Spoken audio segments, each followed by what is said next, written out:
अस्सलामुअलैकुम फ्रेंड्स। आज मैं हाज़िर हूँ आपके साथ एक नई वीडियो के साथ, एक नया टॉपिक जो कि आपको शो हो रहा होगा स्क्रीन पे, अडल्ट एजुकेशन। तो फ्रेंड्स, ये एक ओपिनियन है जो कि आज के डॉन न्यूज़पेपर से मैंने लिया है। तो इसको आज हमने डिस्कस करना है और ये किस पे बेस करता है कि ये जब कोविड-19 में लॉकडाउन हो गया था तो एजुकेशन पे क्या इम्पैक्ट्स थे, और लॉकडाउन की वजह से स्कूल्स, कॉलेजेस, यूनिवर्सिटीज़ जो है वो बंद हो गई। तो फिर वर्चुअल क्लासेस का आगाज़ हुआ, तो उसमें स्टूडेंट्स जो है और पेरेंट्स का उसमें क्या रोल था, क्या टेक्नोलॉजी जो है वो उसका यूज़ जो है वो ठीक हो रहा था या नहीं हो रहा था, क्या मसले मसाइल थे, वो आज हम इस पर डिस्कस करेंगे। तो ये जो टॉपिक है ये इम्पॉर्टेंट है CSS PMS के लिए, करंट अफेयर्स के लिए, एसेज वगैरह के लिए, कि मैं आपको पहले भी बता चुकी हूँ जो करंट इश्यूज़ होते हैं एसेज ज़्यादातर उन पे आते हैं और करंट अफेयर्स में भी कोई ना कोई क्वेश्चन उसमें से आता होता है। तो अभी कोविड-19 के दौरान जो एजुकेशन सिस्टम मुतासर हुआ और जो है वो टेक्नोलॉजी जो है उसका यूज़ हुआ, यानी ऑनलाइन जो क्लासेस का स्टार्ट हो गया था, तो वो सारा कुछ हम डिस्कस करेंगे। इसके अलावा भी इसमें बहुत सारे MCQs साथ साथ मैं आपको बताती जाऊंगी। और ये जो मैंने ओपिनियन लिया है इसमें मैंने कोशिश किया है कि आप लोगों को हेडिंग्स के साथ जो है वो समझाया जाए और ये हेडिंग्स आपके काम भी आ जाएं ऐसे राइटिंग में, करंट अफेयर्स वगैरह में। तो स्टार्ट करते हैं। तो आज हमने जो टॉपिक डिस्कस करना है वो अडल्ट एजुकेशन के बारे में डिस्कस करना है। अडल्ट्स में हमारे मदर्स, फादर्स, मतलब इस तरह के आ जाते हैं। और अब सबसे पहले हम इसके कंटेंट्स देख लेते हैं कि हमने क्या क्या डिस्कस करना है। सबसे पहले हम देखेंगे कि कोविड-19 के दौरान जो अडल्ट एजुकेशन नहीं थी उसको, मतलब वो इग्नोर हुई, तो उसके क्या इम्पैक्ट्स थे।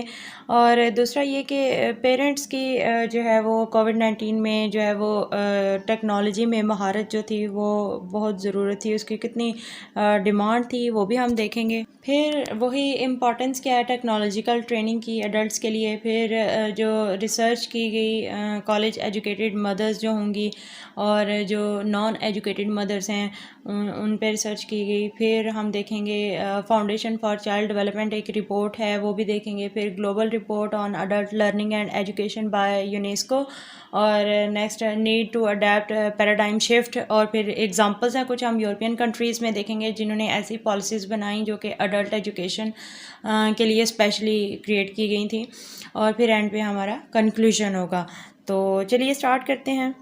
तो पहला कंटेंट है हमारे पास, impacts of ignoring adult education revealed during कोविड-19। तो बहुत ही अच्छी लाइंस हैं। Must like little worms that go unseen when hiding in apples but are revealed when the apple is eaten. यानी यहाँ पे क्या हो रहा है कि जब हमारा एजुकेशन सिस्टम सब चल रहा था तो हमें इतना ज़्यादा कुछ पता नहीं था कि उसमें क्या कमियां हैं या क्या। लेकिन जैसे ही एजुकेशन सिस्टम डिसरप्ट हुआ कोविड-19 में तो हमें पता चला कि एक्चुअली में क्या मेस क्रिएट किया हुआ है और अडल्ट एजुकेशन जो इग्नोर हुई है उसका कितना बड़ा नुकसान हुआ है।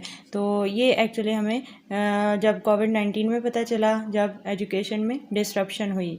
तो एज़ यूजुअल वैसे तो सिस्टम ठीक था कि स्टूडेंट्स जाते हैं स्कूल, कॉलेज, यूनिवर्सिटी, फिर आके पढ़ लेते हैं, एकेडमी चले जाते हैं। लेकिन एक्चुअल में जब कोविड-19 में पता चला कि पेरेंट्स की एक्सपर्टाइजमेंट जो है वो कितनी हाई डिमांड है उसकी, कि पेरेंट्स में कोई महारत होना उसकी कितनी बड़ी ज़रूरत है। तो इस टाइम पे जब स्टूडेंट्स हैं वो learning at home for months and needed guidance, तो उनको गाइडेंस जो मिल रही थी वो टीचर्स और पीयर्स वगैरह कर रहे थे। लेकिन पेरेंट्स की तरफ से उनको, बहुत कम स्टूडेंट्स थे जिनको पेरेंट्स की तरफ से कोई गाइडेंस थी, वरना ज़्यादातर जो स्टूडेंट्स थे उनको पेरेंट्स जो है वो उसमें आप कह सकते हैं कि नाकाम रहे उनको गाइड करने में। तो हमारे पास क्या है, the bulk of this responsibility has fallen on parents many of home are ill equipped for it. क्योंकि जो पेरेंट्स इस बारे में जानते ही नहीं कि टेक्नोलॉजी को कैसे यूज़ करना है, लॉगिन कैसे होना है, क्लासेस कैसे ज्वाइन करनी है, उनको कुछ पता ही नहीं है। Adult education, this is adult education, जिसको इग्नोर किया गया और उसके इम्पैक्ट्स हमें कोविड-19 में पता चले कि वो अपने स्टूडेंट्स, अपने बच्चों की हेल्प नहीं कर सके।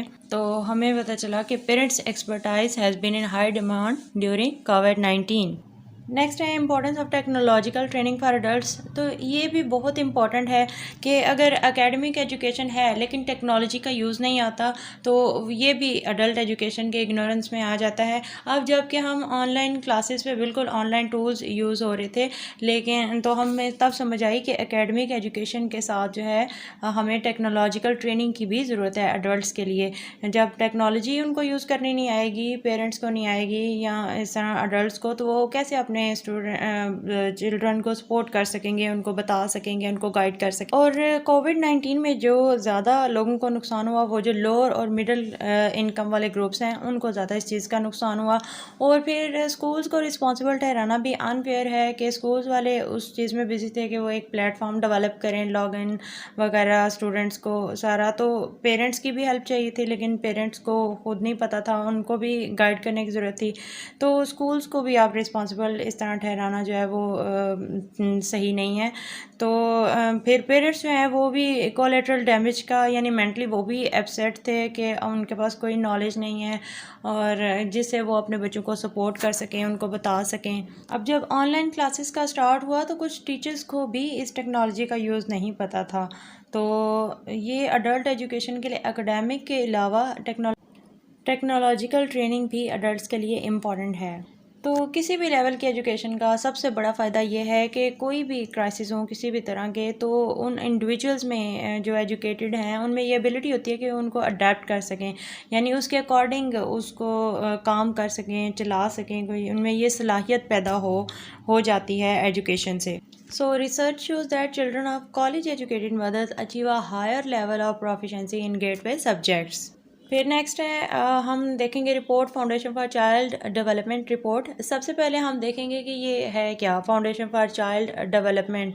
तो ये क्या है, ये United States based non profit organization which promotes good child development.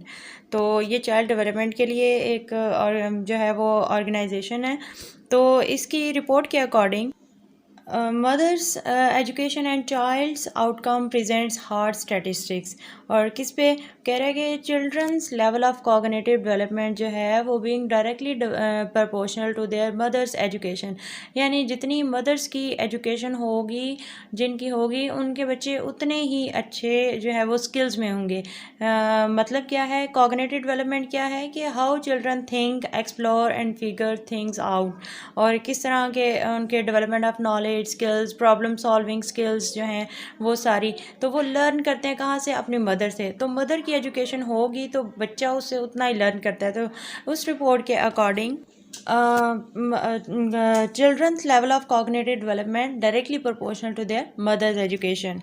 तो इससे हमें पता चलता है कि हम जिस सोसाइटी में रह रहे हैं उसमें अडल्ट एजुकेशन कितनी इम्पोर्टेंट है और उन पे इन्वेस्ट करना चाहिए।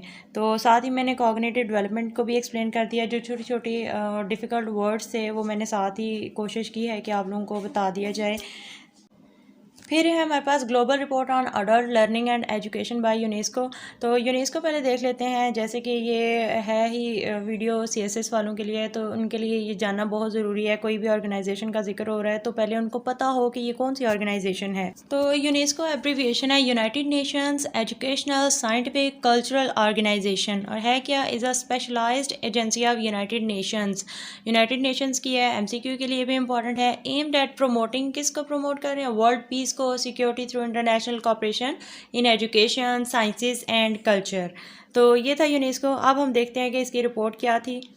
अब ये जो रिपोर्ट है ये 139 कंट्रीज़ की रिपोर्ट है, जिसमें उन्होंने स्टडी किया कि जो अडल्ट एजुकेशन पे इन्वेस्ट किया गया है उसके मतलब उसकी आउटकम क्या थी, उसके कॉन्सिक्वेंसेस क्या हैं।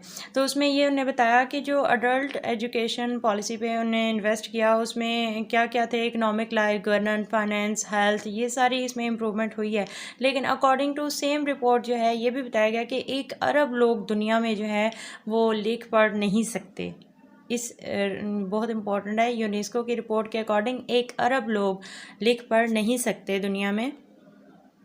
तो जो लोग लिख पढ़ नहीं सकते, तो जब वर्चुअल क्लासेस के बारे में उनको कैसे पता होगा? उनको एकेडमिक एजुकेशन का नहीं पता, तो उनको टेक्नोलॉजिकली जो एजुकेशन है जिसकी ज़रूरत है उसको उनको कैसे पता होगा? कैसे वो अपने अपने बच्चों को सपोर्ट कर सकेंगे उसमें? तो ऐसे लोगों के लिए जब कोई क्राइसिस जैसे कोविड-19 आ गया था या इस तरह के हालात आ जाते हैं, तो उनके लिए ग्रैपल या फ़ाइट करना हालात से या उनको सरवाइव करना बहुत मुश्किल होता है।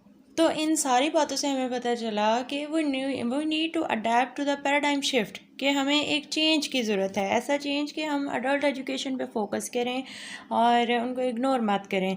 The longer we bemoan our lack of technological expertise, the more painful this transformative journey we become. यानी जितना हम इस चीज़ पे अफसोस करेंगे कि हमें तो महारत नहीं है, स्किल्स नहीं है, उतना ही इस तब्दीली को लाना बहुत मुश्किल होगा। तो अगर हम एक ऐसा सिस्टम बनाएं अडल्ट एजुकेशन के लिए और ज़्यादातर उसमें जो है वो कंप्यूटर लिटरेसी पे फोकस किया जाए, then it would accelerate the progress that we hope our next generation will make. तो अडल्ट एजुकेशन में जो पॉलिसीज़ बनाई गई हैं उसमें मेजर एग्जांपल्स हमारे पास जो है वो यूरोपियन कंट्रीज़ की हैं, जिनकी पॉलिसीज़ जो हैं वो स्प्रेड होती जा रही हैं और उनको इस चीज़ से बहुत फ़ायदा भी हुआ है। और पॉलिसीज़ जो हैं वो क्रिएट की गई वो नीड बेसिस पे, जिनकी उनको ज़रूरत थी। तो इसमें एग्ज़ाम्पल है ऑस्ट्रिया की, बेल्जियम की। ऑस्ट्रिया की जो एग्ज़ाम्पल है, तो ऑस्ट्रिया जो है उसने ओपन एजुकेशन रिसोर्सेज पे फोकस किया and effects of digitalisation on adult education, उस पर भी उनका फोकस था, उन्होंने पॉलिसी बनाई। और बेल्जियम ने जो है उनकी पॉलिसी जो थी, policy centres focus largely on professional training and social inclusion. तो ये तो थी एग्जांपल। अब कंक्लूजन क्या है कि investing time, money and effort in adult education may be a long road, but it's one that promises to open up multiple paths in the future. यानी हमें इस पे पैसा, एफर्ट इन टाइम लगता है, लेकिन ये हमारी अगली नस्ल के लिए बहुत अच्छा होगा। तो फ्रेंड्स, इसमें काफ़ी सारे एमसीक्यूज़ भी हैं और काफ़ी कंटेंट्स भी हैं आपके लिए। जब भी आप कोई ऐसे लिखें, करंट अफेयर्स लिखें, तो कैसी लगी आज की वीडियो कमेंट्स में बताएं, अपना फीडबैक दें और मोर अपडेट्स के लिए सब्सक्राइब करें चैनल को, लाइक करें, शेयर